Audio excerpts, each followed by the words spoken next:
Any মনে মনে বক বক করে চোখ বন্ধ করেই রাখে। হাতে আর ঠোঁটে এখনো জ্বালা করছে, তবুও কষ্ট করে সহ্য করে নেয়। খাপুরুষটা বেরিয়ে গেলেই মেডিসিন লাগিয়ে নিবে। এনি প্রায় 20 মিনিট পর নিজের চোখ খুলে। এনি ভেবেছে হয়তো নিক চলে গিয়েছে। শুক্রিয়ার নিঃশ্বাস ছেড়ে বিছানা থেকে নামতে যাবে এমন সময় আবারও বিরক্তিতে থমকে যায়। নিক বেলকনি থেকে আসছে, এখনো টাওয়াল পেঁচিয়ে রাখা শরীরে। হয়তো এতক্ষণ কারোর সাথে ফোনে কথা বলেছে। এনি এইবার আর সহ্য করতে না পেরে নিকের উদ্দেশ্যেই বলে, সামান্য টাওয়াল পরে বেহায়াদের মতো ঘুরঘুর কেন করছেন? নাকি পুরুষত্বের সাথে সাথে লজ্জাটাকেও বিসর্জন দিয়েছেন আপনি? নিক ভ্রু নাচিয়ে তাকায় এনির দিকে।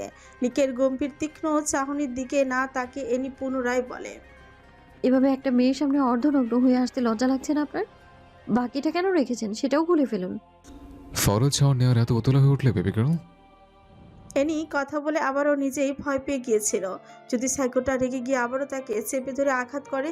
কিন্তু এনির ভাবনাটাকে ভুল প্রমাণ করে নিকের এমন কথায় গায়ে কাটা দিয়ে ওঠে। নির্লজ্জ বুঝাতে এইটাই বলেছিল, কিন্তু উত্তর এমন আসবে আশাই করেনি হয়তো। অমানুষ তো বটে, তবে নির্লজ্জ। নিক গম্ভীর হয়ে বলে, তোমার লজ্জা করেনি কিছুক্ষণ আগে আমার দিকে এইভাবে তাকিয়ে থাকতে? এনি চমকে ওঠে। সে তাকিয়েছিল, বুঝলো কিভাবে? মিথ্যে কেন সাজাচ্ছেন? কি প্রমাণ আছে আমি তাকিয়েছিলাম? নিক ঠোঁট চেপে মুখের গম্ভীরতা আগের ন্যায় নিয়ে এসে বলে, পুরুষ সাম্রাজ্য আমি চালাই, আমার চোখ ফাঁকি দিয়ে কাজ করাটা তো বোকামি বেবি গার্ল। এনি নিজেকে সামলে নেয়। হুম, দেখছিলাম। তবে এটাও ভাবছিলাম আল্লাহর লীলা খেলা ঠিক কতটা সুন্দর, আবার ঠিক কতটা ভয়ানকও। এই আপনাকে দেখলে মনেই হবে না আপনি ঠিক কতটা খারাপ, অথচ উপর দিয়ে চকচক করছেন। এটা ভেবে ভেতরটা দেখার খুব ইচ্ছে যাচ্ছে। অন্ধকার তো আমি নিজের সৃষ্টি করেছি, নিজে লালন পালন করে বড় করেছি, সেখানে তোমার বর্ণনা চাইনি। এনি চোখ মুখ কুচকে বলে, ক্ষমতা থাকলে আপনার ভেতরটা পরিষ্কার নাশক পাউডার দিয়ে কেচে ধুয়ে দেখতাম আমি ঠিক কতটা ময়লা বের হয়। যদি সেই ময়লার ভার বহন করার সামর্থ্য না থাকে তাহলে নর্দমায় ফেলে দিয়ে আসতাম, এতে অন্তত আমি তো মুক্তি পেতাম। এনি চোখ মুখ রক্তবর্ণ ধারণ করতে থাকে। এতক্ষণে ঠান্ডা হয়ে থাকা নিক কিছুক্ষণের মধ্যে আগের রূপে ফিরতে থাকে। নিকের রাগান্বিত চোখ আর শক্ত চোয়াল দেখে এনি চুপ হয়ে যায়। তাণ্ডবের সম্মুখীন হওয়ার ক্ষমতা আর নেই তার। এমনিতেই তার শরীর অর্ধেক জখম হয়ে আছে। আরিস একটা গুরুত্বপূর্ণ কাজে ব্যস্ত ছিল। নিকের এমার্জেন্সি ফোন পেয়ে মুহূর্তের মধ্যে শাওয়ার নেওয়ার জন্য রুমে ঢুকে পড়ে। রেডি হয়ে কিছুক্ষণের মধ্যে রুম থেকে বেরিয়ে আসে। মেইন করিডোর পেরিয়ে পার্কিং এরিয়াতে আসতেই তার অ্যাসিস্ট্যান্ট অ্যাড্রিয়ান এসে বলে, বস, একটা মেয়ে বাহিরে দাঁড়িয়ে আছে আপনার সাথে দেখা করবার জন্য। আরিস সামান্য কপাল কুঁচকে ফেলে। কপালে ভাঁজ অনেকটাই প্রখর হয়। অনেক মেয়ে তাকে পছন্দ করে সেটা তার অজানা নয়, কিন্তু কোনোদিনও তার সামনে দাঁড়িয়ে কথা বলার সাহস করার কারণ নেই। এত বড় স্পর্ধা কেউ কোনোদিনও দেখাবে না। কিন্তু হঠাৎ কোন মেয়ে আসার কারণ? আরিশ বিরক্ত হয় প্রচুর। গাড়িতে উঠতে উঠতে বলে, হ্যাট। আরিশের রুক্ষ মেজাজে অ্যাড্রিয়ান প্রচণ্ড ভয় পেয়ে যায়। সামান্য কাপা গলায় বলে, জি বস। মেয়েটাকে চলে যেতে বল। এসব বালের সংবাদ এসে আমাকে দেওয়ার সাহস কিভাবে হয়?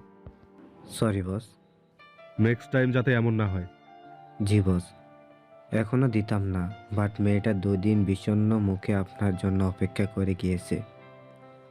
আপনি নাচতে দেখাই করতে পারিনি, আমাকে অনুরোধ করছিল, তাই এসে জানিয়েছি। আরিশ পাত্তাই দিল না কোনো কথাকে। স্বভাব ছিল গম্ভীরতা টেনে ভালোভাবে বসে পড়ে। অ্যাড্রিয়ন ড্রাইভিং সিটে বসে গাড়ি স্টার্ট দেয়। বাহির মুখে আসতেই অ্যাড্রিয়নের চোখ যায় মেয়েটার দিকে। বুকে হাত গুজে দাঁড়িয়ে আছে। আরিশ গাড়ির সামনে কোনো মেয়েকে দেখে বিরক্তিতে চোয়াল শক্ত করে ফেলে। এভাবে গাড়ির সামনে দাঁড়িয়ে থাকাটা আরিশের মোটেও পছন্দ হলো না। রাগে গর্জন করে বলে, পিষে ফেল গাড়ির নিচে। অ্যাড্রিয়ন শুকনো ঝোঁক গিলে বলে, স্যার, এই মেয়েটাই অপেক্ষা করছিল আপনার জন্য। হারিস সানগ্লাসের আড়ালে মেয়েটার মুখ দেখে কিছুক্ষণের জন্য পুরো মুখটা চোখের সামনে ভেসে উঠতে সাথে সাথে চোখ থেকে চশমা খুলে ফেলে। সামান্য ভ্রু কুঁচকে তাকে স্ক্যান করে। মেয়েটাকে তার খুবই পরিচিত লাগছে। ধীরে ধীরে এনির কথা মনে পড়তে থাকে। এনির বড় বোন। এনির সব বায়োডাটা সংগ্রহ করতে গিয়ে নাজলির ছবি দেখেছে সে। তাই তো তাকে চিনতে মোটেও ভুল হয়নি। আরিশ গভীর শ্বাস টেনে গাড়ি থেকে নামে। অবিশ্বাস নজরে আরিশের দিকে তাকায়। আরিশ ব্লেজার ঠিক করে গম্ভীর পায়ে নাজলির দিকে এগিয়ে যায়। নাজলি কোনো পুরুষকে নিজের কাছে আসতে দেখে ধারণা করে নেয় এটাই তাহলে সেই ব্যক্তি। নাজলির অধরে হাসি ফুটে ওঠে। আরিশ দূরত্ব বজায় রেখে নাজলির সম্মুখে দাঁড়ায়। নাজলি আরিশের দিকে তাকিয়ে বলে, মুসলমান হলে সালাম গ্রহণ করবেন। অবশ্য সালাম সব ধর্মেই দেওয়া যায়। আপনি তাহলে গ্যাংস্টার বস নিক জেভরানের বন্ধু, ক্রিমিনাল গ্যাংয়ের লিডার আরিশ। আরিশ ঠোঁট বাঁকিয়ে বলে। তাই তো মনে হচ্ছে মিস নাজলি। নিজের নাম আরিশের মুখে শুনে নাজলি বেশ চমকায়। অবাক হয়ে বলে, আমার নাম কিভাবে জানলেন? আমি তো পরিচয় দেইনি। আরিশ বাঁকা হেসে বলে, ঘরের কোনায় বসে থেকে লিডার হওয়া যায় না। নিশ্চয়ই কিছু গুণ ছিল, তাই হয়েছি। সেই গুণ থেকেই আপনাকে চেনা। নাজলি ছোট ছোট চোখ করে তাকায় আরিশের দিকে। নাজলি তপ্ত শ্বাস ছাড়ে। এদের সাথে কথা বলে সে কোনোদিনও পারবে না, এটাই তার অজানা নয়। আপনার কাছে প্রয়োজনে এসেছি মিস্টার আরিশ। প্রয়োজনটাও বেবি আমার জানা। জানাটাই স্বাভাবিক। আমার জীবনের সবচেয়ে অমূল্য রতন তো আপনাদের কাছে। নাজলির চোখে পানি ভিড় করতে থাকে, কিন্তু নিজেকে শক্ত করে ঠোঁট কামড়ে রাখে। কান্না এখন করে দুর্বল সাজার সময় নয়। আরিশ অন্যদিকে তাকিয়ে হেসে বলে, অমূল্য রতনকে ভুলে যেতে শিখুন মিস নাজলি, কারণ তার দেখা আর কোনোদিন পাবেন না। সে বেঁচে আছে তো? আমার বোনটা ঠিক আছে তো? কি সেই করুণ কঞ্চ, কি সেই মায়াভরা স্বর, যে কেউ গলে যেতে বাধ্য। আরিশের বুকটা ধক করে ওঠে। বন্ধুত্ব সব কিছুর জন্য নিজের অনুভূতিটাকে বিসর্জন দিয়েছে। মাথায় শুধু এখন একটাই কথা ঘুরপাক খাচ্ছে, এনি এখন একা নয় যে সে অনুভূতির সাগরে ভাসবে। সে এখন নিক জেভরানের বিবাহিত স্ত্রী। জানা নেই নিক কেন বিয়ে করেছে, তবুও স্ত্রীর অধিকার না দিক, ভালোবাসা না দিক, তবুও ইসলামী শরীয়তে তার স্ত্রী। তার নিজের ভাইয়ের বউয়ের দিকে নজর দেওয়ার মতন খারাপ আরিশ নয়। সরিয়ে নিচ্ছে নিজেকে এনির অনুভূতি থেকে। রাতের নীরবে যখন এনির মায়াবী চাহনিগুলো চোখে ভেসে ওঠে, তখন একটা জিনিস ওই মস্তিষ্কে উচ্চারিত হয়, এনি নিকের স্ত্রী। নাজলি অশ্রু ভেজা চোখে তাকিয়ে আছে আরিশের দিকে। আরিশ নিজেকে ঠিক করে আগের ভঙ্গিমায় বলে, মেরে ফেলার কথা ছিল মিস নাজলি। রক্ষিতা হয়ে বাঁচা যায় মিস্টার আরিশ? না বাঁচার কি আছে? নাজলি বিরক্ত হলো প্রচুর। এরা দেখতেই সুন্দর, কিন্তু ভেতর একদম অন্ধকার। নাজলির রাগ হলো নিয়ন্ত্রণে এনে বলে, কেন কিনেছে নিক জেভরান আমার বোনকে? ওর বয়স মাত্র 17, এখনো 18 স্পর্শ করেনি।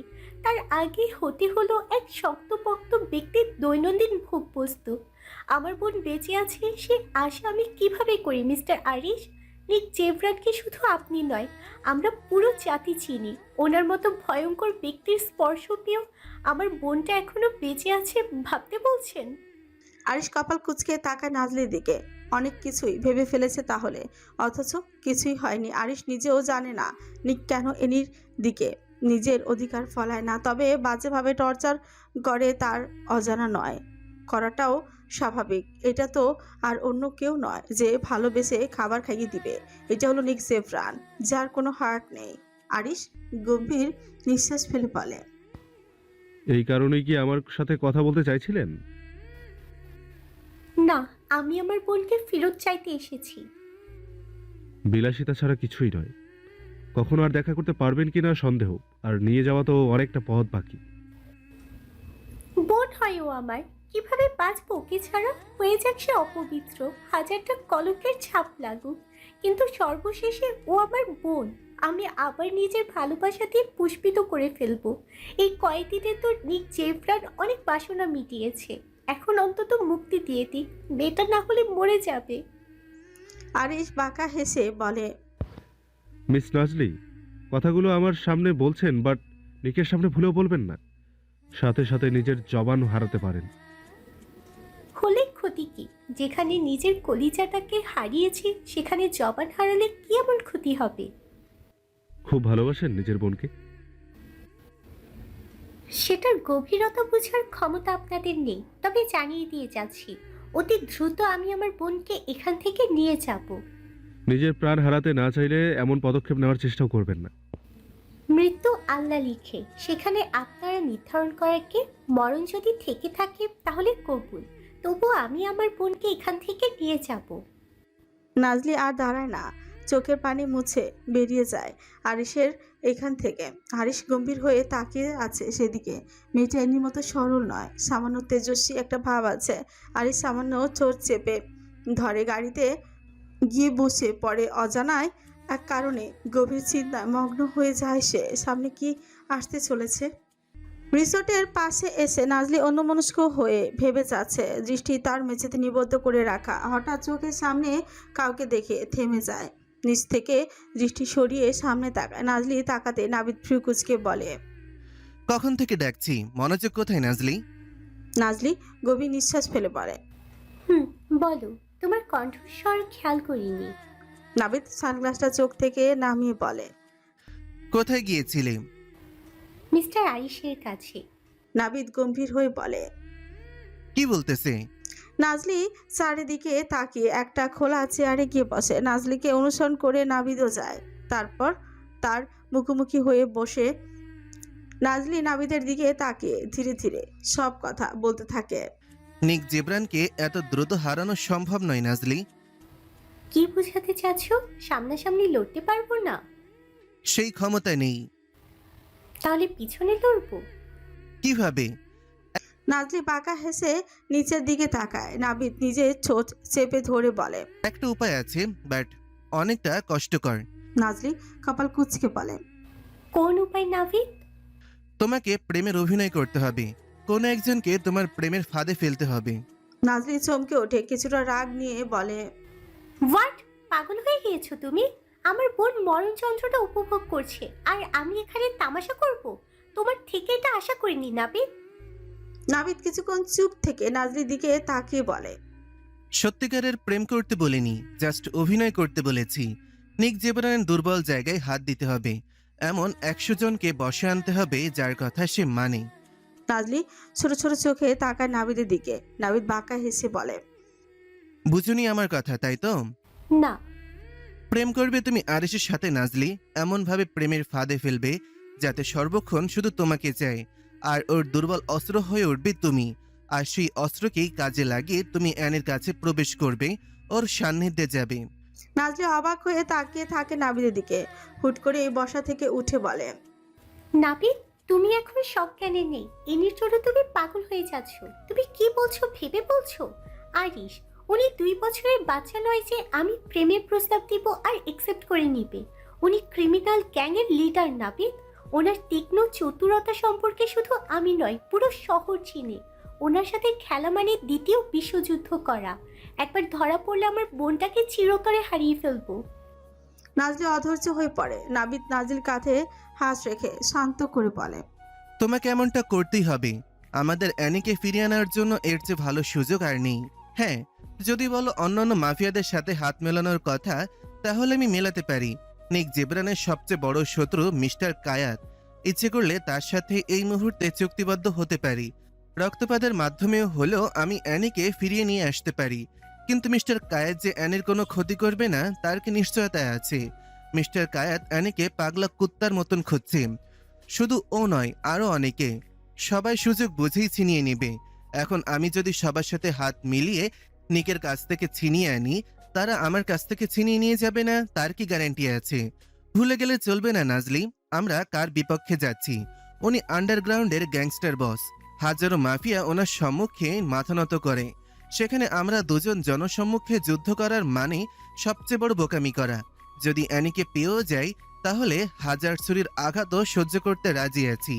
বুক ছিন্ন বিচ্ছিন্ন হয়ে যাক, কিন্তু আমি আমার অ্যানিকেও তো পাবো।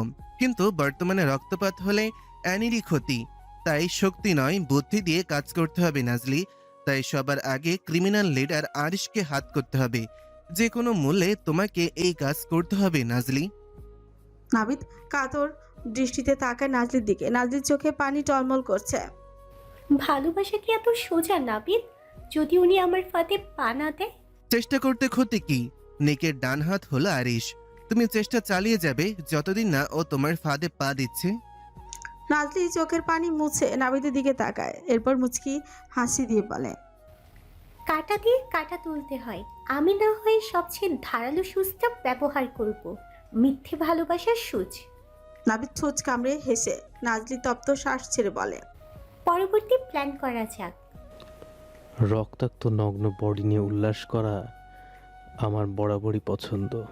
আর যদি হয় সেটা কোনো মেয়ের, তাহলে তো কামনা সার্থক। লোকটা গলা ফাড়িয়ে একটা বিকৃতি হাসি দিয়ে উঠে, কি সেই ভয়ঙ্কর বিশ্রী হাসির গর্জন। জঙ্গলের ভেতরে থাকা পাখিগুলো মনে হয় ভয় ছিটিয়ে গিয়েছে। লোকটা মেয়েটার বডিতে হাত বুলিয়ে থাকে, চোচের কোণে লেগে আছে নিষ্ঠুর পৈশাচিক হাসি। মেয়েটা কিছুক্ষণ আগে পর্যন্ত বেঁচে ছিল, কিন্তু 2 মিনিটে সে আজ পরপরের সঙ্গে বাঁচতে দেয়নি এই কঠিন সমাজে দাঁড়িয়ে থাকা কিছু মানুষরূপী জানোয়ার। অন্ধকার কক্ষ জুড়ে মৃত্যুর শীতলতা ছমছমে ভাব ছড়িয়ে আছে। ভাঙা কাচের টুকরোর মতো ছড়িয়ে ছিটিয়ে থাকা নীরবতা চারপাশে ঘন কুয়াশার মতন জমাট বেঁধে আছে। মাঝখানে দাঁড়িয়ে থাকা উন্মাদ লোকটির দেহে রক্তে ভিজে ওঠা তামাটে আভায় জলজল করছে। তার চোখে উন্মাত্তার নেশা, ঠোঁটে রক্তমাখা এক বিকৃত হাসি, যেন মৃত্যুর তার কাছে আনন্দের একমাত্র উৎসব। তার কাঁপা কাঁপা আঙুল শরীরের উপর দিয়ে বুলিয়ে নিয়ে যায়। হঠাৎই হুট করে একটা শব্দ হয়, দরজা খোলার শব্দ। কানে আসতেই লোকটা বিরক্তি নিয়ে সামনে তাকায়। রাগের চোয়াল শক্ত হয়ে আসে। তার আনন্দের মধ্যে ডিস্টার্ব দেওয়া সে একদম পছন্দ করে না। লোকটা সামনে তাকাতে একটা হুডি পরা লোক তার সম্মুখে আসে। হুডি পরা লোকটা নগ্ন বডিটার দিকে এক পলক তাকিয়ে চোয়াল শক্ত করে বলে, কোথা থেকে পেয়েছিস? সত্যিটা বলবি জেট। পাচার কেন্দ্র থেকে। কখন বের হয়েছিলি? হুডি পরা লোকটা রাগে কিরমির করে উঠছে বলে, কাল রাতে। কেন বের হয়েছিলি? মাটিতে তারা খুঁজছে। হেয়ালি করলে গলা কেটে ফেলবো সারা। কাল রাত থেকে শুরু করে পুরোটা রাত মেয়েটা তোর কাছে ছিল? হুডি পরা লোকটার তীক্ষ্ণ প্রশ্নে জেড কিছুক্ষণ চুপ হয়ে যায়। ছলনার আশ্রয় নিয়ে বলে, রাতে ছিল, তবে শারীরিকভাবে কিছু করিনি। যা করার এখনই করেছি। হুডি পরা লোকটা সহ্য হলো না কথাটা। হুট করে জেডের গলা চেপে বলে, তোর বাচ্চা বারণ করেছি না আমি এইসব অশালীন কাজ না করতে? পাচার কেন্দ্র থেকে মেয়ে এনেছিস কোন সাহসে? যদি নেক জানতে পারে তাহলে তোকে আস্ত রাখবে ভেবেছিস?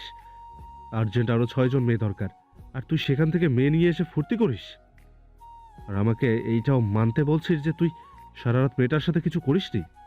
একদিন মেয়ে নিয়ে বিছানায় যেতে না পারলে তোর নিচ দিয়ে সুরসুরি উঠে যায়, আর তুই আমাকে বোঝাচ্ছিস মেয়েটাকে কিছু করিসনি?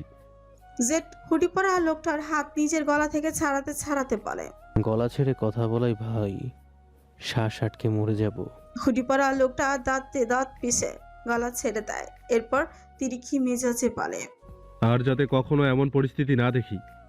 মেয়েটার সাথে এমন করা তোর উচিত হয়নি জেট। নিক জানতে পারলে প্রচুর রেগে যাবে। তোকে অনেকবার ওয়ার্ন করেছে কিন্তু।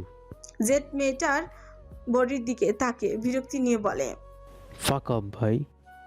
বন্দির বাচ্চাকে ভালোভাবে স্পর্শও করতে পারলাম না, তার আগেই রক্তক্ষরণে মরে গেল। হুডি পরা লোকটা জেডের কথা নিজের ধৈর্য হারাচ্ছে। জানে আর কিছুক্ষণ থাকলে আঘাত করে বসবে। নিজেকে কোনোভাবে নিয়ন্ত্রণ রেখে বলে, রক্তক্ষরণ হয়ে মরে গিয়েছে, এরপরও বলছিস স্পর্শ করিসনি? তোর বাচ্চাটার কিভাবে স্পর্শ করে? জানোয়ারের মতো পশু হিসেবে মানুষ খাওয়া শুরু করে দিস? জেড পৈশাচিক হেসে একটি স্টিলের চেয়ে বসে। লোকটা নাক মুখ কুচকে অন্যদিকে তাকিয়ে যায়। জেড এবার শব্দ করে হেসে বলে, তোমাদের কামনা নেই বলে আমার থাকবে না, তার তো কোনো কথা নেই ভাই। যে যতদিন বেঁচে আছে ততদিন মেয়ে তার বিছানায় আসবে, এটাই স্বাভাবিক। আর প্রতিদিন রক্ত নিয়ে উল্লাস করবে, না হলে তার ব্যক্তিত্বে প্রচুর লাগে ভাই। জেড পৈশাচিক হাসতে থাকে। হুডি পরা লোকটা নিজের নিয়ন্ত্রণ করতেই চোখ দুটো বন্ধ করে ফেলে। নির্ঘাত খুব কাছের কেউ না হলে এতক্ষণে খুন করে ফেলতো। জেডের দিকে তাকিয়ে বলে, ওয়ার্ন দিয়ে যাচ্ছি জেট। পরের বার চোখে পড়লে কিন্তু এই নগ্ন বডির থেকেও খারাপ অবস্থা তো করবো তোর। জেড কিছু বলে না, শুধু উম্মাদের মতো হাসতে থাকে। হুডি পরা লোকটা বেরিয়ে যায়। লোকটা চলে যেতে জেড মেয়েটার বডিটার দিকে তাকিয়ে বলে, এটাতে আলাদা একটা স্বাদ। মেয়ে দেখে নিজেকে আটকে রাখা পুরুষত্বে লাগে। যদি তাদের ছুঁইতেই না পারি তাহলে কিভাবে হবে? যদি কেউ মরে যায় তাহলে সেটা তাদের ব্যাপার। মরে গেলেও নিজের কামনা না মিটিয়ে উঠি না। আর এটাই আমি ভাই। আমি স্পর্শ করব আর ওর গলা ফাটিয়ে চিৎকার করবে। এটাই তো শান্তি। রাত 12টার কাছাকাছি চারিদিক জুড়ে ঘন অন্ধকারের আস্তরণ ছড়িয়ে আছে। পৃথিবীর বুক থেকে সকল আলো শুষে নিয়ে এক অনিন্দ গাফিনে আবদ্ধ করেছে। পল্লবের ক্ষুদ্রতম আন্দোলনও কানে বাজে বজ্রের মতন, আর বাতাসের অনিয়মিত নিঃশ্বাস শির দ্বারা বয়ে নিয়ে আসছে শীতল ভয়ের ছায়া। এই নিঃশব্দে সকল শিকলবন্দি, প্রতিটি মুহূর্তে স্থবির, প্রতিটি ছায়া অনির্বচনীয় আতঙ্কের পূর্বাভাস হয়ে দণ্ডায়মান হয়ে আছে। এনি বিছানার এক কোণে গুটিসুটি মেরে বসে আছে। প্রতিদিন রাত এখন তার কাছে অভিশপ্তই মনে হয়। বারবার মনে হচ্ছে এখনই নিক এসে তার দেহকে ছিন্ন ভিন্ন করে কলঙ্কিত করে দেবে। সেই কলঙ্ক লাগাতে চায় না। পুরুষ যদি ভালো হয় তাহলে ভালোবেসে হাজারো কলঙ্ক লাগানো যায়, কিন্তু এই লোক সাইকো জানোয়ার। প্রচণ্ড ভয়ে গলা শুকিয়ে আসে প্রতিটা সময়। আর কতদিন এভাবে ভয়ে ভয়ে থাকবে? একদিন তো ঠিকই শয্যাসঙ্গী হতে হবে। তার আগেই এখান থেকে পালাতে হবে, অনেক দূর চলে যেতে হবে, ঠিক ততটা দূর যেখানে নর পশুর ক্ষমতা আর টাকা দিয়েও তাকে খুঁজে পাবে না। চারপাশে কালো দেয়ালগুলো কেমন যেন অন্ধকার হয়ে আছে। রাতটা যেন নিজের অদৃশ্য অথচ ভয়ার্ত আঙুলে সমগ্র সৃষ্টিকে আবদ্ধ করে রেখে গোপনে কোনো ভয়াল রহস্যের জন্ম দিচ্ছে। এনি কাঁপছে, হাঁপাচ্ছে, আতঙ্কে জমে যাচ্ছে। হুট করে দরজা খোলার শব্দ পেতে বরফের ন্যায় জমে যায়। নিক এসেছে খুব অনুভব করে আরও সিটিয়ে যায়। বুকের ভেতর ভয়ে ড্রিম ড্রিম করছে শব্দ, হার্টবিট উচ্চ আওয়াজে কম্পিত হতে থাকে। এনির গলা শুকিয়ে আসছে ধীরে ধীরে। এনির সর্বাঙ্গ ঘৃণা আর আতঙ্কে শিউরে তোলার জন্য গ্যাংস্টার বস নিক জেভরানি যথেষ্ট। নিক গায়ের কোটটা খুলে ডিভানে ছুঁড়ে মারে। এনি রুমের মধ্যে বিষাক্ত গন্ধ অনুভব করে নাক চেপে ধরে। এটা যে তীব্র ওয়াইনের গন্ধ এটা তার বুঝতে বাকি নেই। শ্বাস নিতে পারছে না সে। নাক চেপে ধরে নিকের দিকে তাকিয়ে বলে, প্লিজ শাওয়ার নিয়ে আসুন আর আমায় মুক্তি দিন। সহ্য করতে পারছি না এমন পচনশীল দুর্গন্ধ। নিক মাত্রই ওয়াশরুমে ঢুকতে যাচ্ছিল, এনির কথায় সে থেমে যায়। ঘাড় কাত করে এনির দিকে তাকায়, এরপর বাঁকা হেসে একদম বেড সাইডে এসে দাঁড়ায়। এনির দম বন্ধ হয়ে আসছে। অ্যালকোহলের গন্ধ চারপাশে ছড়িয়ে গেছে। শ্বাস নিলে এই গন্ধটা বাজেভাবে নাকে প্রবেশ করছে। এনির ছন্নছাড়া অবস্থা দেখে নিক ঝুঁকে পড়ে এনির দিকে। এরপর এনির কানের কাছ থেকে শুরু করে গলা পর্যন্ত ধীরে ধীরে ঠোঁটের স্পর্শ দিতে দিতে বলে, ফাক অফ বেবি গার্ল, অভ্যস্ত করো না এটা, নাহলে প্রতি ক্ষণে ক্ষণে অস্বস্তিতে পড়তে হবে। তবে অস্বস্তি বা মরে যাও, আই ডোন্ট কেয়ার, বাট আমার সামনে নাক ছিটকাতে আসবে না। I am warning you for the last time. Next time I won't warn you, I'll just make you understand. নিকের স্পর্শ এনির শরীরে জ্বলন দিয়ে উঠছে। রাগে কিরমিরিয়ে বলে, ডোন্ট টাচ অ্যাট অল। আপনার নোংরা শরীর, নোংরা স্পর্শ লাগাবেন না আমার শরীরে।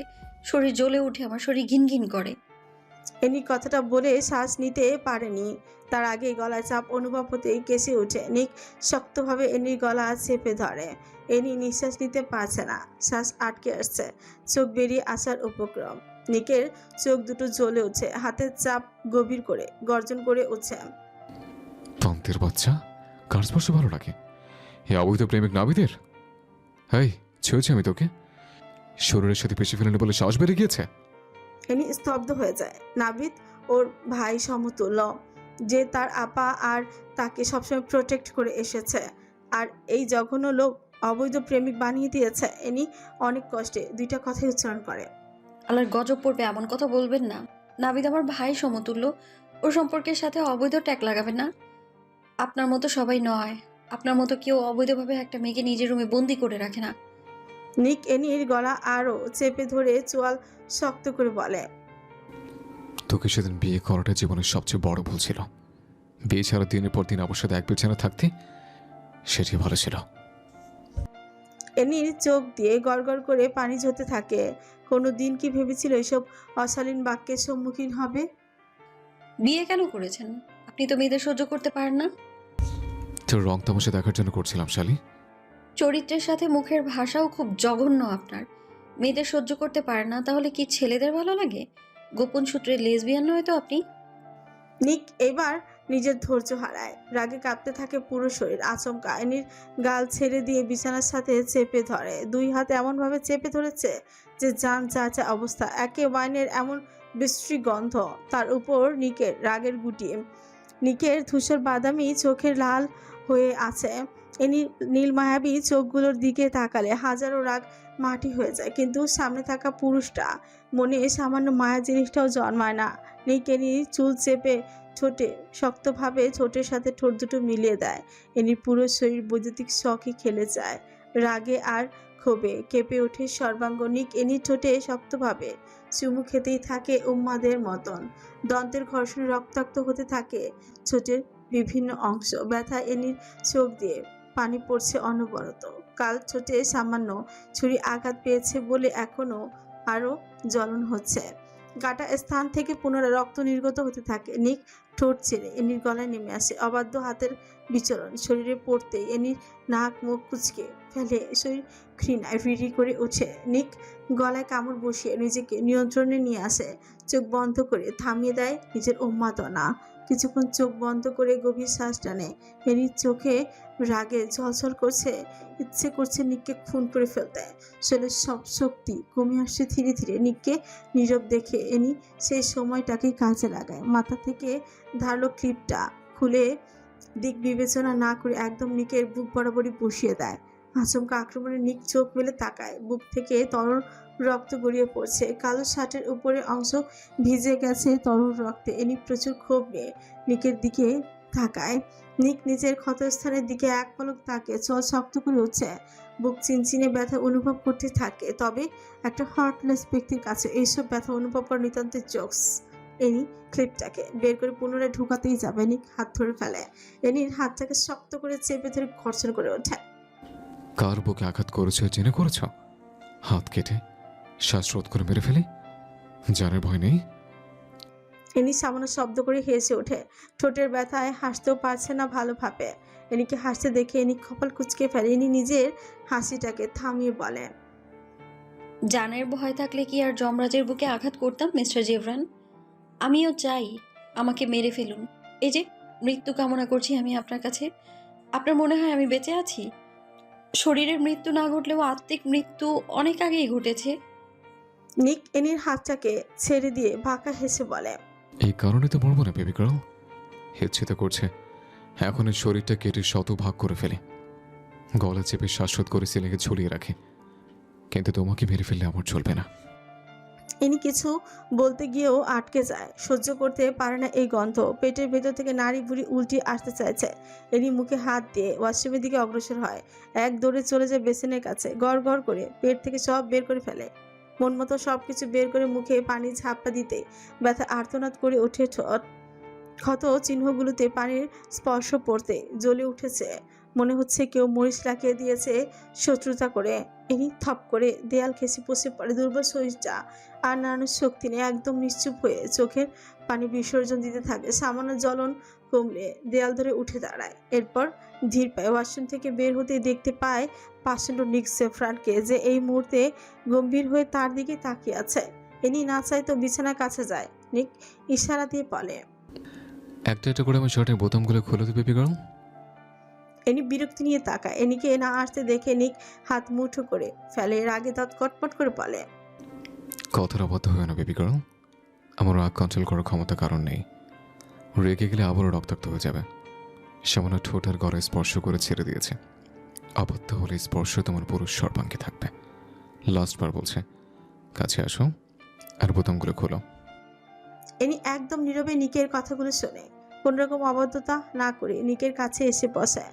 এরপর বিরক্তি নিয়ে একটা একটা করে খুলতে থাকে। 3টা বোতাম খোলার পর ওই জলজল করে ওঠে তার দেওয়া ক্ষতটা।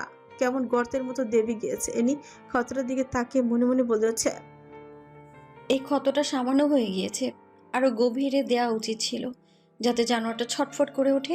সমস্যা নেই, আজ ট্রেলার দেখিয়েছি, অন্যদিন পুরো কাহিনী দেখাবো। জাস্ট সময়ের অপেক্ষা।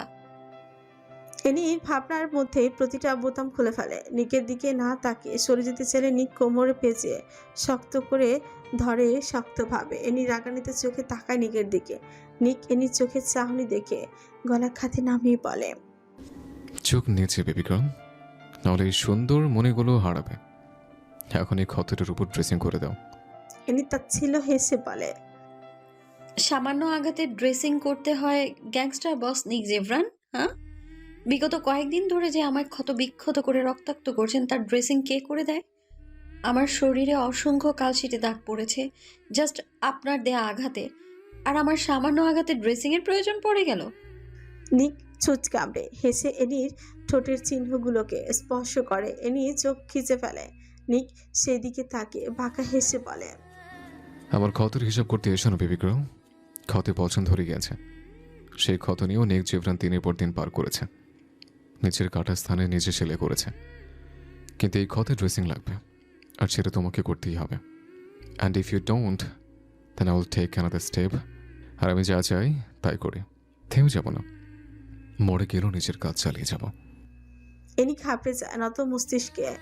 চোখ বন্ধ করে একটা টিস্যু তুলে নেয় হাতে। ক্ষতটার উপর থেকে রক্ত পরিষ্কার করে। ক্ষতের উপর থেকে এখনো উষ্ণ রক্ত ছিরছির করছে। প্রথমে ক্ষতের চারপাশ নরমভাবে পরিষ্কার করে নেয়। সামান্য মেডিসিন লাগিয়ে দিয়ে তচ্ছিল্য হেসে বলে, কি আশ্চর্য তাই না? আমি ক্ষত করেছি, আবার আমিই মেডিসিন লাগিয়ে দিচ্ছি, অথচ আমার ক্ষতে মেডিসিন লাগিয়ে দেওয়ার কেউ নেই। কারণ আমি রক্ষিতা। রক্ষিতাদের আঘাত করতে শোভা পায়, যত্নে নয়। নিক ঠোঁট কামড়ে ধরে নিজের চোখ বন্ধ করে ফেলে। তার কি রাগ হচ্ছে? বুকের ভেতর অস্থির কেন হয়ে উঠছে? শ্বাস বন্ধ হয়ে আসছে ধীরে ধীরে। মনে হচ্ছে কেউ কলিজায় আঘাত করেছে। তার এমন তীব্র দহন কেন হচ্ছে হুট করে? নিক নিজেকে সামলাতে না পেরে নিকে ধাক্কা দিয়ে সরিয়ে দেয়। এরপর এক পলক না তাকিয়ে দ্রুত বেলকনিতে চলে যায়। এনি কপাল কুঁচকে তাকিয়ে থাকে সেদিকে। বিরতির নিঃশ্বাস ছেড়ে চোখের পানি মুছে বিছানায় গা এড়িয়ে দেয়। ক্লান্ত শরীরটা মুহূর্তেই নিতে পড়ে। প্রভাতের প্রথম রশ্মি আকাশের প্রান্তরেখা ভেদ করে পৃথিবীর বুকে এক অদ্ভুত প্রশান্তি বর্ষণ করে। রাতের অন্ধকারে সমস্ত ক্লান্তি ও নৈঃশব্দকে বিদীর্ণ করে উদয়মান সূর্য যেন নতুন প্রাণ শক্তির দিগন্ত উন্মোচন করে দেয়। প্রকৃতির প্রতিটি কণা আলোকিত হয়ে ওঠে সোনালি আভায়, যেখানে শিশির বিন্দুগুলো মুক্তোর মতো ঝলমল করে ঘাসের ডগায় তৃপ্তি ছড়ায়। ইনি পিটপিট করে চোখ মেলে তাকায়। পাশে নিককে দেখতে না পেয়ে কপাল কুঁচকে ফেলে। রাতে নিক বেলকনি থেকে আর রুমে ফেরেনি। এনি অনেকক্ষণ সজাগ ছিল। এরপর ধীরে ধীরে সেও ঘুমের দেশে তলিয়ে যায়। পাশে বিছানার চাদর ঠিক আগের মতোই পড়ে আছে। তাহলে উনি নিশ্চয়ই আর ঘুমাতে আসেনি। পুরো রুমে চোখ বুলিয়ে তল্লাশি করে নিককে খুঁজে না পেয়ে শান্তির নিঃশ্বাস ফেলে। যাক, সকালের এই পবিত্র সময়ে জালেমের মুখ আর দেখতে হলো না। ইনি বিছানা থেকে নামার জন্য এক পায়ে সাহায্যে উঠে দাঁড়ায়। পুড়ে যাওয়া স্থানটা আগের তুলনায় অনেকটা শুকিয়েছে। শরীরের ক্ষতগুলো শুকালে ও কালচে দাগ পড়ে যাচ্ছে। এনি ঠোঁট চেপে দেয়ালে হাত রেখে ধীর পা এগিয়ে যায়। এমন সময় দরজা খুলে চিত্রা মাসি ভেতর প্রবেশ করে। এনির ঠোঁটে সামান্য ফুলে আছে, এটা সে বারবার অনুভব করছে। আর কেন ফুলে আছে সেটা তার অজানা নয়। চিত্রাকে দেখে লজ্জায় পড়ে যায়। গলায় ঝুলিয়ে রাখা ওড়নাটা দিয়ে মুখ অর্ধেক ঢেকে ফেলে। চিত্রা এনির বাহু চেপে ধরে ওয়াশরুমের দিকে নিয়ে যেতে যেতে বলে, স্যার, বেশি আঘাত করছে? আমার জন্য এইসব সয়ে গিয়েছে, তাই বেশি কিনা জানা নেই। এনি কিছুক্ষণের মধ্যে ফ্রেশ হয়ে চিত্রার সাহায্যে বিছানায় এসে বসে। চিত্রা খাবার পরিবেশন করলে বলে, খাবো না মাসি, খাবারগুলো নিয়ে চলে যান। খাবার না খেলে দুর্বল হয়ে পড়বে। আমি এমনিতেও প্রচুর দুর্বল। এ দেখুন, হাঁটার জন্যেও অন্যের সাহায্য নিতে হয়। জেদ করে না মা, তুমি খাবার না খেলে নিক্সার রেগে যাবে। এনি তাচ্ছিল্য হেসে বলে, ওনার ক্ষমতা শুধু আমাকে আঘাত করা পর্যন্তই। কি করবে? বেশি হলে আগুনের জ্বলন্ত আংড়া দিয়ে হাঁটতে বলবে, আর না হলে ভাঙা কাচের টুকরো শরীরে গেঁথে দিবে। যদি বেশি হয় তাহলে বিকৃতভাবে খুন করে ফেলবে। আর কি করবে মাসি? আর তো কিছু করতে পারবে না। মরার ভয় নেই তোমার মধ্যে মা? এনি মুচকে হাসে। এরপর নিঃশ্বাস ছেড়ে বলে, পিতলকে পেটাতে পেটাতে একসময় সেটা পাত্রে পরিণত হয়। যেভাবে চাইবে সেই আকার ধারণ করবে। আর আমি তো সাধারণ মানুষ মাত্র। আমাকে তো দীর্ঘদিন ধরে মানসিকভাবে পেটানো হচ্ছে। আমিও ভয়হীন আকার ধারণ করেছি। এ দেখুন, একদম ভয় নেই। যে নিক জেভরানকে দেখে সবাই ভয় পায়, আমি তার চোখে চোখ রেখে কথা বলি, মৃত্যু কামনা করি, জন্ম নিয়ে প্রশ্ন তুলি, অথচ আমাকে জানে মেরে ফেলছে না। শুনেছি ওনার সামনে কেউ আঙুল উঁচু করে কথা বলেও তিনি তার আঙুলটা কেটে ফেলেন। আমিও চাচ্ছি আমার কেটে ফেলুক, কিন্তু আমাকে কোনোভাবে মারছেই না। কিন্তু কেন মারছে না কে জানে। চিত্রা এনিকে দেখছে। অন্যদিনের থেকে আজ প্রচুর অস্বাভাবিক লাগছে, আর কথা বলার ধরনটা অন্যরকম হচ্ছে। মনে হচ্ছে মানসিক ভারসাম্য হারিয়ে কথাগুলো বলছে। কোনোভাবে মস্তিষ্কে আঘাত পেয়ে মানসিক ভারসাম্য হারিয়ে ফেলছে না তো? চিত্রা আতকে ওঠে। এনি মুচকি মুচকি হাসছে আর অন্যদিকে চোখ ঘুরিয়ে ঘুরিয়ে তাকাচ্ছে। চিত্রা কাপা হাতে এনির উরুর উপর স্পর্শ করে বলে, তো তুমি ঠিক আছো? এনি চোখের পাতা ঝাপড়ে চিত্রার দিকে তাকায়। চিত্রা এই সরল অশ্রুসিক্ত মুখের দিকে যতবার তাকায় ততবার অন্য জগতে চলে যায়। প্রথম প্রথম সৌন্দর্যে ঘোর লেগে গেলেও এখন নিজেকে স্বাভাবিক করে নিয়েছে। এনি চোখ বন্ধ করে শ্বাস টেনে বলে, একদম ঠিক আছি আমি, তবে খাবারগুলো নিয়ে যান সামনে থেকে। হয় অনাহারে মরবো, আর না হলে এখান থেকে মুক্তি কামনা করব। এই বদ্ধ রুম থেকে মুক্তি চাই আমি মাসি। দুনিয়া না দেখে, আপনজন না দেখে, আলো বাতাস গায়ে না লাগিয়ে একটা মানুষ কিভাবে বাঁচে বলুন তো? এর চেয়ে ভালো অনাহারে তিলে তিলে মরবো। আমার সৌন্দর্য নষ্ট হবে, সাথে নিক জেভরান তার কামনাও শেষ হবে। চিত্রা আর অনেকবারও জোর করেও কিন্তু এনির কথায় থেমে যায়। আমি আপনাকে মাতৃত্বের স্থান দিয়েছি মাসি, আশা করি আমার পরিস্থিতি বুঝবেন। আমার জোর করবেন না প্লিজ। কিন্তু মা, তোমার শরীর এমনিতেও অনেক দুর্বল, খাবার না খেলে অসুস্থ হয়ে পড়বে। এনি চিত্রার দিকে তাকায়, এরপর ওনার বুকে মাথা রেখে বলে, এখানে সবাই তো নিক জেভরানের পোষা কুকুর, সবাই ওনার কথায় উঠবোস করে। তাহলে আপনার মনে আমার প্রতি এত মায়া কেন বলুন তো? সামান্য রক্ষিতার জন্য এত ভালোবাসা শোভা পায় না কিন্তু। ভালোবাসা কি আর জাত ধর্ম বিচার করে হয় মা? আমি তো হিন্দু ধর্মের, তার উপর সামান্য কাজের লোক মাত্র।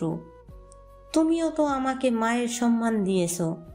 তাছাড়া তুমি নিজেকে কি মনে করো জানি না, বাট বাস্তবে তুমি এই সাম্রাজ্যের মালকিন। নিক্সারের স্ত্রী তুমি। ধর্মীয় শরীয়ত বিয়ে হয়েছে তোমাদের। এনি ঘৃণায় নাক মুখ কুচকে ফেলে। মাথাটা প্রচন্ড ব্যথা করছে। নিকের স্ত্রী শুনলে এই শরীরটা জ্বালা দিয়ে ওঠে। এই সাম্রাজ্যের মালকিন মানে কি বোঝাতে চাইছে? এই পাপ রাজ্যের অধিকাংশ অংশীদার সে। এমন পরিস্থিতি গ্রহণ করার আগে মৃত্যু কামনা করছে। প্রয়োজনে কুটিরে বাস করবে, তবুও তো এমন নরকতুল্য সমতুল্য স্থানকে কোনোদিনও নিজের রাজপ্রাসাদ মনে করবে না। ইনি চিত্রার বুক থেকে মাথা তুলে হেডবোর্ডে হেলান দিয়ে বসে আর চিত্রাকে আদেশ করে বলে, বারবার স্ত্রী সম্বোধন করে কি বোঝাতে চাচ্ছেন? আমি ওই জানোয়ারটার বউ? ভুল ভাবছেন। না নিয়তি এটাকে মানছে, আর না আমি নিজে। তাই ওই দিন রাতে জাস্ট একটা অ্যাক্সিডেন্ট ঘটেছে। এ বিয়ের কোনো প্রমাণ নেই, কোনো কাগজ নেই। অস্বীকার করছি আমি বিয়েটাকে। মেয়েদের তালাক দেওয়ার নিয়ম থাকলে আমি সেই দিন রাতেই তালাক দিয়ে দিতাম।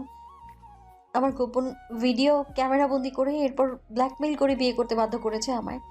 আল্লাহ আছে তো, সব কিছুর বিচার হবে একদিন। পৃথিবীর বুকে প্রতিটা জালেমের ধ্বংস হয়েছে, সেভাবে নিক জেভরানেরও ধ্বংস হবে। আর সেদিন আমার থেকে বেশি খুশি আর কেউ হবে না। চিত্রা প্রচুর অবাক হয়ে এনির কথা শুনে। গোপন ভিডিওর কথা সে জানতো না। গোপন ভিডিও মানে? এনি নিঃশ্বাস টেনে বলে, আমার শাওনিয়ার ভিডিও। বলেছে যদি এখান থেকে পালানোর চেষ্টা করি বা কবুল বলতে রাজি না হই, তাহলে ওনার কাছে থাকা ভিডিওটা পুরো দেশে ছড়িয়ে দেবে। বুঝতে পারছেন ঠিক কিসের মধ্যে দিয়ে যাচ্ছি আমি? চিত্রা প্রচুর অবাক হয়ে আছে, তবে নিজের অবাকতা বেশিক্ষণ ধরে রাখতে পারেনি। দরজার ফাঁক দিয়ে ভেসে আসা কারোর পায়ের আওয়াজটা ধীরে ধীরে প্রগাঢ় হতে থাকে। চিত্রা কিছুক্ষণের জন্য চুপসে যায়। ভাবনার মধ্যে গ্যাংস্টার বসের আগমন ঘটে। চিত্রাকে খাবার নিয়ে বসে থাকতে দেখে কপাল কুঁচকে যায়। প্যান্টের পকেটে হাত গুজে ফ্রিউ ভাঁজ করে এগিয়ে এসে গম্ভীর হয়ে বলে, খাবার নিয়ে বসে আছেন কেন? চিত্রা ভীত নয়নে কিছু একটা বলতে চেয়েছিল, হয়তো এনিকে রক্ষা করার জন্যই কোনো এক বাক্য, কিন্তু তার আগেই এনি তেজ নিয়ে বলে, কারণ আমি খাইনি, আর আপনার এসব কুখাদ্য খাবোও না। নিকের মুখের ভাবভঙ্গি আরো বদলে যায়। রাগের আভাস ছড়িয়ে পড়ে পুরো ফর্সা গম্ভীর মুখের মধ্যে। নিক নিচের ঠোঁট কামড়ে বলে, খাবে না কেন? খেতে চাই না। ভেবে বলছো? এনি কিছু বলে না, বড় বড় নিঃশ্বাস টানছে ঘন ঘন। নিক চিত্রাকে উদ্দেশ্য করেই বলে, সারাদিনে যাতে রুমে কোনো খাবার না আসে, যদি খাবার আসে আর আমার অবাধ্য হন, তাহলে ঠিক কী অবস্থা হবে ধারণার বাইরে। যদি মেয়ে নিজ স্বেচ্ছায় খাবার চায় তাহলেই খাবার দেওয়া হবে, নচেত না। বেরোন এখন আপনি রুম থেকে। নিকের কর্কশ কণ্ঠে চিত্রা কেঁপে ওঠে। নিকের আদেশ পেয়ে রুম থেকে বেরিয়ে যায়। নিক চলে আসলো সেখানে পুনরায় শব্দ উচ্চারণ করার ক্ষমতা মেনশনে উপস্থিত কারণে চিত্রা যেতে ইচ্ছে না হলেও এক আদেশে বের হয়ে যায়, যেতে হয়েছে। চিত্রা চলে যেতে নিক কাভার থেকে ফাইল বের করে, এরপর সেটাতে হাতে নিয়ে রুম থেকে বেরিয়ে যাওয়ার জন্য পা বাড়ায়, কিন্তু কিছু একটা ভেবে হঠাৎ থেমে যায়। ঘাড়গুড়ি অন্য পাশে তাকিয়ে থাকে, এনির দিকে তাকায়, এরপর ছোট কামড়ে হেসে বলে, ক্ষুধার্ত থেকে যখন মাটি চিপিয়ে খেতে ইচ্ছে করবে তখন নিচে চলে এসো খাবারের সন্ধানে। তো ওই ঠোঁটের উপরে দৃশ্যমান লাভ বাইটগুলো সুন্দর লাগছে। এনি নাকের পাটা ফুলিয়ে নিকের দিকে তাকায়, এরপর রাগে দাঁত কটমট করে বলে, কুকুরের মতো কামড়ালেই লাভ বাইট হয়ে যায় না? ক্ষমতা দিয়ে ঠোঁটে হামলে পড়েছেন আপনি। নিক বাঁকা হেসে বলে, পরে শরীরে কামড়ালে লাভ বাইট হতে বেবি গার্ল, সমস্যা নেই। এখন ঠোঁটে ক্ষমতা দেখিয়েছে, অন্য কোনো সময় পরে শরীরে দেখাবো। এনি ঠোঁট চেপে কান্না আটকে রাখে, কি বিশ্রী কথা। কুকুরের কামড়ে জলাতঙ্ক হয়ে যায় নিক জেভরান। আশা করব আমার শরীরে জলাতঙ্ক রোগ ছড়িয়ে দেবেন না। নিক গভীর চোখে তাকায় এনির দিকে। কি আছে এই চোখে? এই তাকানোতে শুধু কি হিংস্রতা আর অবহেলা? এই রক্তিম চোখগুলো কি শুধু ধ্বংস করতে জানে? নিক কণ্ঠ খাদে নামে গভীর কণ্ঠে বলে, কবে থেকে মানুষ মনে করা শুরু করেছে বেবি গার্ল? কুকুর ভেবে থাকলে জলাতঙ্ক তো ছড়াবেই। আর যদি সেই সুবাদে একটা বাচ্চা চলে আসে তো। নিক আর বলতে পারেনি, এনি চেঁচিয়ে উঠে উচ্চারণ করে, না। আজকে উঠে ওর ভেতরটা বাচ্চা, তাও গ্যাংস্টার বস নিক জেভরানের বাচ্চা। এমন পরিস্থিতি সে কল্পনাও করতে পারে না। এনি ছনছাড়া রূপ দেখে নিক পৈশাচিক হাসি দিয়ে কাগজটা নিয়ে বেরিয়ে যায়। এনিও চোখ বন্ধ করে ঘন ঘন নিঃশ্বাস টানে, তার শরীর ঘেমে হচ্ছে। সমুদ্রের তীরে জঙ্গলের পাশে অবস্থিত গ্যাংস্টার বস নিক জেভরানের ব্ল্যাক গ্লাস মিনার। চিকন আকৃতির কাউচে ঘেরা মিনারটি রাতের পূর্ণিমায় চিকচিক করছে। বাহ্যিক দৃষ্টিতে এটা এক সৌন্দর্যের প্রতীক, কিন্তু ভেতরে হয়ে থাকে হাজার অবৈধ কাজ, অস্ত্র, মাদকদ্রব্য, অবৈধ মাল থেকে শুরু করে সবকিছুর হিসেব আর স্থান হচ্ছে এই ব্ল্যাক গ্লাস মিনার। এই মিনারের নিচে এক সুড়ঙ্গ পথের মতো বিশাল গর্ত আছে। সেই গর্তেই আছে তার থেকেও ভয়াবহ গা ছমছমে পরিস্থিতি। রাতের নিস্তব্ধতাকে ভেদ করে গ্যাংস্টার বস নিক জেভরান লোহার দরজাটা খুলে সেই গর্তে প্রবেশ করে। সাথে আছে আরিশ আর অধিরাজ। তিনজনেই মুখে গম্ভীরতা আর পৈশাচিক ভাব। তারা প্রবেশ করতেই কুচকুচে কালো দুজন বিশাল দেহী ব্যক্তি ভেতরকার দরজা খুলে দেয়। দরজার সামনে ঝলমল করছে পাচার কক্ষ। পাচার কেন্দ্রের দেয়ালগুলো যেন এক ভয়াল ইতিহাসের সাক্ষী। প্রতিটি ইটের ভেতরে লুকিয়ে আছে কান্না, হাহাকার আর রক্তাক্ত স্মৃতি। সাথে সাথে আর্দ্রতায় ভিজে থাকা ধূসর দেয়ালগুলোতে লেগে আছে অনাদিকালের ঝোপ ধরা দাগ। দাগগুলো হয়তো মেয়েদের আঁচড়ে রাখা ক্ষতের মতোই অমোচনীয়। কোথাও ফাটল, কোথাও শ্যাওলার আস্তরণ, কোথাও বা কালচে লাল দাগ। এখানে অদৃশ্য আর্তনাদের অক্ষর খচিত দলিল। লোহার গরাদযুক্ত জানালা থেকে প্রবেশ করা ক্ষীণ আলো কেবলই মৃত্যুর আভাসকে ঘনীভূত করে। এখানেও সূর্য কিরণ যেন কবরের মতো শীতল, বাতাসে মিশে থাকে স্যাঁতস্যাঁতে গন্ধের সাথে শুকনো রক্তের তীব্র গন্ধযুক্ত শ্বাস প্রশ্বাসকেও রূপ দেয় শ্বাসরুদ্ধ মৃত্যু চুম্বনে। এমন গা ছমছমে পরিবেশে প্রবেশ করে গ্যাংস্টার বস তার প্রতিধ্বনি বজ্রের মতো কাঁপন তৈরি করে। দেয়ালের ফাটল দিয়ে প্রতিধ্বনি হয়, মৃত্যুর ঘণ্টা বাজায়।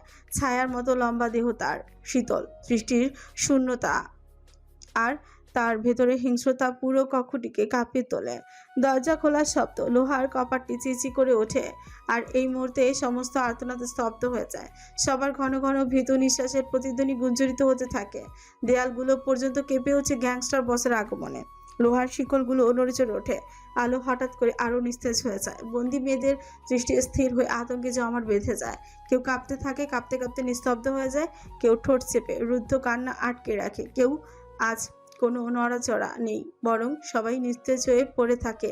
গ্যাংস্টার বস প্রতিবারের মতো বিনা বাক্যে ভেতরে প্রবেশ করে। ভেতরে অবস্থিত প্রতিটি মেয়ে জ্ঞান হারিয়ে স্তব্ধ হয়ে পড়ে আছে। সে প্রতি বছরে একবার এই পাচার কেন্দ্রে পা রাখে।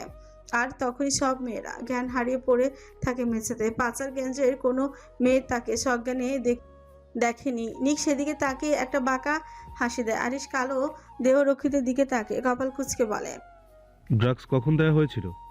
স্যার, আপনি যখন সংবাদ পাঠিয়েছিলেন ঠিক তখন। গুড, তাহলে আর টেনশন নেই। জ্ঞান ফিরবে না এখন এত সহজে। যত দ্রুত সম্ভব জেটের কাছে নিয়ে যাও। নিক সবার দিকে তাকে এক পলক তাকে ভিন্ন দেশি কয়েকটা শব্দ ব্যবহার করে। এরপর আরিশের দিকে কাছে একটা কাগজের মতো ফাইল দিয়ে বলেন, সব কিছুর হিসেব এখানে, সাথে 32 কোটি টাকার হিসেবও। আরিশ গভীরভাবে মাথা নাড়ায়। নিক বিনা বাক্যে বদ্ধ রুমটার দিকে বেরিয়ে যায়। সাথে আরিশও চলে যায় সবকিছু বুঝিয়ে দিয়ে। অধীরা সব মেয়েদের গণনা করে। দেহরক্ষীরা প্রতিটা মেয়েকে বাইরে থেকে বের করতে থাকে। প্রাইভেট জেটের কেবিনে পা রাখে তারা। আকাশপথে চলমান ধবধবে সাদা বিমানের বাইরে চাকচিক্যের আড়ে লুকিয়ে আছে হাহাকারের ভয়াল মহা ফেজখানা। ঝলমলে নীল আলোয় ভেসে ওঠা বিলাসী আসনগুলোতে বসানো হয় নিস্তেজ আর জ্ঞানহীন কয়েকটি মেয়েকে। সবার চোখ বন্ধ, ঠোঁট নিস্তরঙ্গ হয়ে আছে, শরীরে কেবলমাত্র বাতাসে ঝুলে থাকা শূন্যতার মতো ভারহীন। তাদের প্রতিটি দেহে মনে হচ্ছে নিছকই বস্তু, একটি নিষ্প্রাণ পুতুল, যাদের টেনে হিসড়ে নিয়ে আসে গ্যাংয়ের হিংস্র হাত। গ্যাংস্টার বস নিক জেব্রান দাঁড়িয়ে আছে মিনারের এক প্রান্তে। ঠোঁটের কোণে ঠান্ডা হাসি লেগে আছে। ফোনের মাধ্যমে প্রতিটি আদেশ ছুড়ে দেয় বজ্রপাতের মতো, আর তার গ্যাংরা তা পালন করে পশুত্বের উল্লাসে। প্রতিটি মেয়েকে বিনা আঁচড়ে বিনা আঘাতে জেটে তোলা হয়, একটা আঁচড়ও যাতে না লাগে। সেটা গ্যাংস্টার বস নিক জেব্রানের আদেশ। আর সেই আদেশ পালন করতে ব্ল্যাক ফাইফার গ্যাং এর প্রতিটি সদস্য বাধ্য। জেটের মধ্যে আরিশও উপস্থিত। জেট ছেড়ে দেওয়া হয় স্পেনের উদ্দেশ্যে। হঠাৎ একটি মেয়ে নড়ে চড়ে ওঠে। একজন দেহরক্ষী আরিশের দিকে তাকিয়ে বলে, স্যার, একজন মেয়ে আঙ্গুল নাড়াচ্ছে, মনে হচ্ছে কিছুক্ষণের মধ্যে উঠে যাবে। আরিশ রাগে তাতে দাঁত চেপে বলে, ভালোভাবে ড্রাগস দিসনি? দেহরক্ষী মাথা নিচু করে অপরাধী সুরে বলে, দিয়েছিলাম বস, ভেবেছিলাম এরোপ্লেনে দিয়ে নিয়ে যাবেন, তাই পরিমাণে সবাইকে বেশি বেশি করে দিয়েছি। এটা লাস্ট মেয়েটা ছিল, হয়তো তাকে পরিমাণে কম দিয়েছিলাম। এরোপ্লেনের লোকজন কি তোর আম্মা লাগে?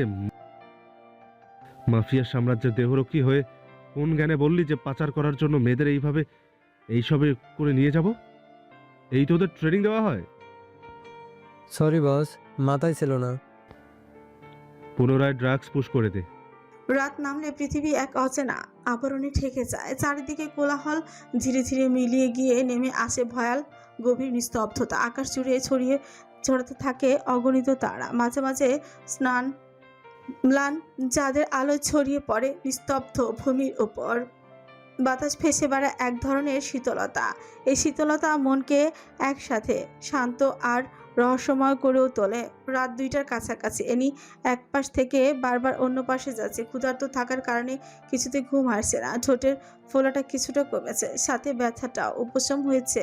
পুরো দিনে পেটে সামান্য পানিও পড়েনি, ফলে প্রচুর পেট ব্যথাও শুরু হয়ে গিয়েছে। পেটে কোনো দানা না থাকার কারণে মাথা ঘুরছে, বমি বমি পাচ্ছে, অদ্ভুত এক দুর্বলতা কাজ করছে, আর সহ্য করতে পারছে না।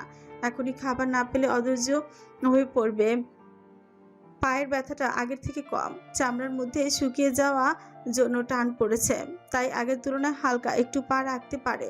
সকালে পা অবশ্যই থাকে, ফলে তখন পা রাখাটা কষ্টসাধ্য হয়ে পড়ে। কিন্তু পুরো দিন নড়াচড়া করে হাঁটাহাঁটি এসবের কারণে শেষ সময়ে পা মেঝেতে রাখলে খুব একটা ব্যথা অনুভব হয় না। ব্যথা হয়, তবে সেটা সহ্য করার মতন। এনি চুপি চুপি দরজার ফাঁকে ইঁদুরের মতো মাথাটা রেখে বের করে দেখে নেয় কেউ আছে কিনা। কিন্তু আশ্চর্যের বিষয় হলো কেউ নেই। কিন্তু সবসময় তো তাকে পাহারা দেওয়ার জন্য কালো জাম্ববান দাঁড়িয়ে থাকে। আজ তাহলে কেউ নেই কেন? সামান্য সন্দেহ এ নিয়ে কপাল কুঁচকে ফেলে, কিন্তু পেটে ব্যথা অনুভব হতেই সেসব মাথা থেকে সরিয়ে ফেলে। এরপর পা চিপে চিপে রুম থেকে বের হয়। কতদিন পর এই বন্ধ রুমটা থেকে সে বের হয়েছে, হোক সেটা রাতের নিস্তব্ধতায়, তাতে কি আসে যায়। বের তো হয়েছে। এনি ঠোঁটে ঠোঁট চেপে ধীরে ধীরে সিঁড়ি দিয়ে নিচে নামে। প্রতিটি পদক্ষেপে মনের ভেতরে খাবারের সন্ধান করছে। পুরো বাড়ি অন্ধকার হয়ে আছে। বুকের ভেতরে ভয় ঝিমঝিম শব্দ করছে। মস্তিষ্ক বারবার প্রশ্ন করছে, জানোয়ারটা কি আজ বাড়িতে আসেনি? হ্যাঁ, আসেনি মেবি।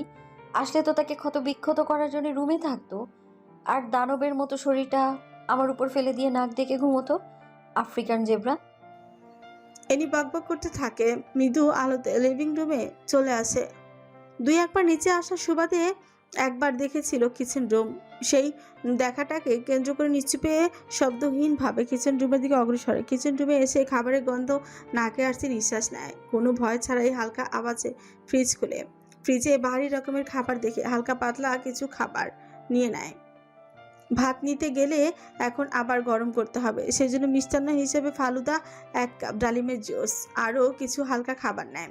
খাবারগুলো 2 হাতে করে নিয়ে আসবে এমন সময় চোখ আটকে যায় একটা পাত্রের দিকে। পাত্রটা থেকে অনেক সুস্বাদু একটা ঘ্রাণ নাকে এসে বারবার আঘাত করছে তাকে। এনি পেটে মুচড়ে দিয়ে উঠে ক্ষুধার জ্বালায় কোনো কিছু না ভেবে ঢাকনাটা খুলে সাথে সাথে বিরিয়ানির গন্ধে নাক টেনে তৃপ্তি নিঃশ্বাস নেয়। বিরিয়ানির উপর চিলি চিকেনও রাখা। এনি ডালিমের জুসটা এক নিঃশ্বাসে খেয়ে রেখে দেয়। এরপর বিরিয়ানির বাটিটা হাতে নিয়ে চামচ দিয়ে মুখে দেয়। সারাদিন পেটে কিছু পড়েনি, দানা পানি না পড়ায় পেটটা ব্যথা করে ওঠে। এনি পেটে হাত দিয়ে কাছের পাত্রটা রেখে দেয়। এরপর ঠোঁটে ঠোঁট চেপে দেয়ালে হাত রেখে শক্ত করে দাঁড়িয়ে থাকে। হঠাৎ করে পুরো বাড়ি আলোকিত হয়ে ওঠে। অন্ধকারে ঢেকে থাকা কিচেন রুমটা উজ্জ্বল আলোতে জ্বলজ্বল করে ওঠে। এনি চমকে উঠছে মানুষের আগমন খোঁজার জন্য। সামনে দৃষ্টি রাখে, মূর্তি দৃষ্টি আটকে যায় ডিভানে বসে থাকা বিশাল দেহী ব্যক্তিটার উপর। লোকটার ঠোঁটে বাঁকা হাসি। এনি তার দিকে তাকে ঘাবড়ে যাওয়া দৃষ্টিতে তাকালে নিক ছুট কামড়ে বলে, হাই বেবি গার্ল। এনি প্রথমে অবাক হলেও এখন লজ্জায় মাথা হাঁসফাঁস করতে থাকে তার। ছোট থেকে সে খিদে সহ্য করতে পারে না। খাবারের পরিমাণ অল্প, বাজ কোনোভাবে অভুক্ত থাকতে পারে না সে। তবুও আজ অনেক কষ্টে পুরোটা দিন থেকেছে, এখন তার ধৈর্যের বাঁধ ভেঙে যায়। এতক্ষণ অভুক্ত থাকায় যায় নাকি আজও? তাই তো, ইগো লজ্জা ভুলে এখানে এসেছে সে। কিন্তু এভাবে নিকের সম্মুখে আসবে কখনো কল্পনাও করেনি। ও তো ভেবেছিল আজ নিক আসেনি, তাই সাহস করে আরও এগিয়েছে। কিন্তু সাইকোটা তাহলে এখানেই ছিল এতক্ষণ আর বসে বসে তামাশা দেখেছে? এনি লজ্জায় চোখ মুখ খিচে ফেলে। নিক ডিভান থেকে উঠে বাঁকা হেসে এনির দিকে তাকিয়ে বলে, বলেছিলাম মাটি চিবিয়ে খাওয়ার মতো ক্ষুধার্ত হয়ে পড়লে খাবারের সন্ধানের নিচে চলে এসো, কিন্তু তুমি তো অনেক ফাস্ট। নিকের অপমান সূচক কথা এনি সর্বাঙ্গ কাঁপিয়ে তুলে, চোখে পানি টলমল করছে। এনি আর দাঁড়ায় না, পেট চেপে ধরে বিনা শব্দে কিচেন রুম থেকে রুমের দিকে অগ্রসর হয়। খাবারটা খেয়ে যাও। এনি থেমে যায়, ঘাড় ঘুরিয়ে যেতে সুরে বলে, নিজের খাবার নিজে গলা ভর্তি করে খান, প্রয়োজন নেই আপনার খাবারের। এনি আরেকটা সিঁড়িতে পা রাখতেই যাবে, তার আগেই নিকের শক্ত হাতের বাঁধনে আবদ্ধ হয়ে পড়ে। এনি ছটফট করে উঠে নিকের বাহু ডোরে ছাড়া পাওয়ার জন্য মরিয়া হয়ে ওঠে। নিক ডিভানে বসিয়ে দিয়ে বলে, বসে থাকো এখানে চুপচাপ, রুমে যেতে বাধ্য করো না, রুমে গেলে খারাপ কিছু হয়ে যাবে। এনি চুপসে যায়, শান্ত হয়ে পড়ে তার অস্থির দেহখানা। নিক এনিকে ছেড়ে কিচেন রুমের দিকে অগ্রসর হয়। কিচেন রুমে পা রেখে বলে, এই প্রথম কিচেনে পা রাখলাম, তাও আবার একটা। একটা রক্ষিতার জন্য অপমান বোধ হচ্ছে, তাই না নিক জেব্রান? এনি কতটা কর্ণে প্রবেশ করতেই নিকের চোয়াল শক্ত হয়ে আসে। ঘন ঘন শ্বাস ফেলে রাগটাকে সংযত করে, কিন্তু এই কাজে সে বারবারই ব্যর্থ। কোনো কিছু না ভেবে দেয়ালে সর্বশক্তি দিয়ে আঘাত করে। আঘাত করার বিকট শব্দে এনি কেঁপে উঠছে। নিকের হাত সামান্য থেতলে যায়। কিছুক্ষণ গভীর হয়ে থেকে বিরিয়ানি কাছের পাত্রটা এক হাতে তুলে নেয় আর অন্য হাতে নেয় ফালুদার পাত্র। এইসব খাবারের দিকে তাকিয়ে নিকের কপাল কুঁচকে আসে। নিক ডিভানের কাছে এগিয়ে এসে টেবিলের উপর পাত্রগুলো রেখে দেয়। এরপর আদেশের সুরে বলে, দ্রুত শেষ করো বেবি গার্ল। খাবো না আমি। কি বলেছি আমি শুনতে পাওনি? রুমে যেতে বাধ্য করো না, অনেক খারাপ কিছু ঘটে যেতে পারে। এনি থমথমে মুখে সন্দেহ দৃষ্টি নিয়ে বলে, তখন খাবারগুলো দেখে এভাবে নাক ছিটকেছিলেন কেন? কি আছে এর মধ্যে? নিক বিরক্ত হয়ে তাকায় এনির দিকে, তাতে দত চেপে বলে, এত প্রশ্ন কেন করছো? উত্তর দেয়াটা আপনার দায়িত্ব। ভাবলে কিভাবে আমি এসবের উত্তর দেব? তার মানে আপনি এখানে কিছু মিশিয়েছেন, নিশ্চয়ই ড্রাগস অথবা বিষ। নিক এবার নিজের ধৈর্য হারায়, চোয়াল শক্ত করে ধমকে ওঠে, আমি অয়েলি আর ঝাল খাবার খেতে পারি না, তাহলে বলতে ভাবলে জানে মেরে ফেলবো। এনি নিকের রেগে লাল হয়ে যাওয়া মুখটার দিকে তাকায়। খুব করে বুঝতে পারছে বহু কষ্টে রাগ সংযত করেছে। এনি কিছুক্ষণ চুপ থেকে মুচকি এসে ওঠে। সামনে গলা কেসে নিকের দিকে ঝুঁকে নীল চোখের গভীরতা নিকের দিকে দৃষ্টিতে রাখে। এনিকে এইভাবে ঝুঁকে পড়তে দেখে নিকের কপালে ভাঁজ পড়ে। এনি নিকের গোলাপি ছোটে নিজের আঙুল দিয়ে স্পর্শ করে বলে, একটু খাবার শেয়ার করে খেলে কি এমন ক্ষতি নিক জেভরান? একটু শেয়ার করে খাবেন প্লিজ। অনেক দিন ধরে একা একা খাচ্ছি, খেতে একটুও ভালো লাগছে না। আপনি তো আমার স্বামী, স্ত্রীর সাথে সামান্য শেয়ার করে খেলে কি এমন হবে? নিক ডিভানের অংশ শক্ত করে চেপে ধরে। কপাল দিয়ে চিকন ঘাম পড়ছে। এনির চোখের গভীরতায় সে হারিয়ে যাচ্ছে ধীরে ধীরে। এনি বাঁকা হেসে নিকের মুখে 1 চামচ বিরিয়ানি ঠুকিয়ে দেয়। নিক আচমকায় গিলে ফেলে পুরোটা বিরিয়ানি। বিরিয়ানির উপরে রাখা সিদ্ধ মরিচটাকেও ভেঙে হালকাভাবে ঠোঁটের চারিদিকে লাগিয়ে দেয়। নিক নিজের সজ্ঞানে ফিরলে ধাক্কা মেরে এনিকে সরিয়ে দেয়। এনি পড়ে যেতে যেতে নিলেও নিজেকে সামলে নেয়। নিকের দিকে তাকে শব্দ করে হেসে উঠছে। নিক রক্তচক্ষুর ন্যায় এনির দিকে তাকিয়ে আছে। ঝালে ফর্সা মুখটা লাল হয়ে গিয়েছে। ঠোঁটের উপর মরিচ লাগানোর ফলে গোলাপি ছোচ্চাও কেমন লালচে আকার ধারণ করেছে। নিক হাত মুষ্টিবদ্ধ করে ফেলে। হাতটা নিষ্পিস করছে জাস্ট একটা থাপ্পড় দেওয়ার জন্য। এনি নিজের হাসি থামিয়ে নিকের উদ্দেশ্যে বলে, একটা মরিচ লাগিয়েছি তাতে এই অবস্থা মিস্টার জেভরান? ঝাল খেতে পারেন না সেটা আগে থেকেই জানি আমি, কিন্তু এমন বিধ্বস্ত হয়ে পড়বেন সেটা তো জানা ছিল না। গ্যাংস্টার বসের এমন বিধ্বস্ত অবস্থা দেখলে জনগণ কি আমায় বকা দেবে, নাকি ওরা খুশি হবে? হয়তো কেউ বকবে, আবার হয়তো কেউ খুশিতে আত্মহারা হয়ে উঠবে। তবে যারা খুশি হবে আমি তাদের দলে আছি। এনি সিঁড়ি দিয়ে উঠতে উঠতে বলে, তবে একটা ভুল শব্দ উচ্চারণ করেছি, সেটা হলো আমাকে আপনার স্ত্রী সম্বোধন করে। কে জানতো এটা বললে আপনি বিরিয়ানিও গিলে ফেলবেন। তবে যাই হোক, মানসিক প্রশান্তি পেয়েছি আপনাকে অপদস্থ করতে। এনি টলতে টলতে সিঁড়ি বেয়ে উপরে উঠে যায়। মাত্র আর একটা সিঁড়ি বাকি ছিল, কিন্তু তার আগে পুনরায় একইভাবে নিকের বাহুতে আবদ্ধ হয়ে যায়। নিক শূন্যে ভাসিয়ে নেয় এনির ছোটখাটো দেহটাকে। এনির মুখের রিয়াকশন বোঝা গেল না। সিঁড়িতে দাঁড়িয়ে থাকা অবস্থায় নিক এনির ঠোঁটে ঠোঁট মিলিয়ে দেয়। এনির ঘৃণা ছটফটে ওঠে, কিন্তু নড়ার শক্তি নেই। এনির ছোট্ট দেহটা নিকের বিশাল দেহে আবদ্ধ করে ফেলে। উম্মাদের মতো চুম্বনে লিপ্ত হয়। এনির পুরো মুখ ঝালে জ্বলে যাচ্ছে, শ্বাস নিতে পারছে না। ছাড়া পাওয়ার জন্য মরিয়া হয়ে ওঠে। নিক চুমু খাচ্ছে আর একটা একটা করে সিঁড়ি পার হচ্ছে। শ্বাস নেওয়ার জন্য এক মুহূর্তের জন্য ছাড় দিয়ে পুনরায় আবারও উম্মাদের মতো আঁকড়ে ধরে। প্রায় 20 মিনিট অন্তর অন্তর এভাবে ছেড়ে ছেড়ে এনির ঠোঁটগুলো শুষে নিতে থাকে। এরপর ডিভানের কাছে এসে এক প্রকার ছিটকেই ফেলে দেয়। এনি ডিভানের সাথে সামান্য ধাক্কা খেয়ে সামান্য ব্যথা অনুভব করলেও এখনও মিষ্টি জিনিসের খুব প্রয়োজন। ঝালে ওর পুরো মুখ জ্বলে যাচ্ছে। ধপধপে ফসা মুখটা রক্তিম হয়ে উঠেছে। ঠোঁটের কাটা স্থানগুলো যেন জীবন্ত হয়ে উঠেছে। এনি সামনে থাকা ফুলদানের ফালুদার বাটিটা হাতে নিয়ে এক নিঃশ্বাসে সামান্য মুখে ঢেলে নেয়। চামচ ব্যবহার করারও প্রয়োজন মনে করেনি। চোখ দিয়ে পানি পড়ছে অনবরত। হাঁপিয়ে উঠেছে সে। বড় বড় নিঃশ্বাস নিচ্ছে ঘন ঘন। আমাকে চালাতে এসো না বেবি গার্ল, নিজে পুড়ে ছাই হয়ে যাবে। কারণ আমি নিজে জ্বলন্ত আগুন। আগুনকে নতুন করে আবার কে চালাবে? এনি নেতিয়ে পড়া মুখটা নিয়ে তাকায় নিকের দিকে। নিক নিচের ছোট কামড়ে ধরে আছে। এনি সেদিকে তাকিয়ে বলে, খুব খারাপ আপনি, খুব খারাপ। তোমার ভাবনার থেকেও বেশি।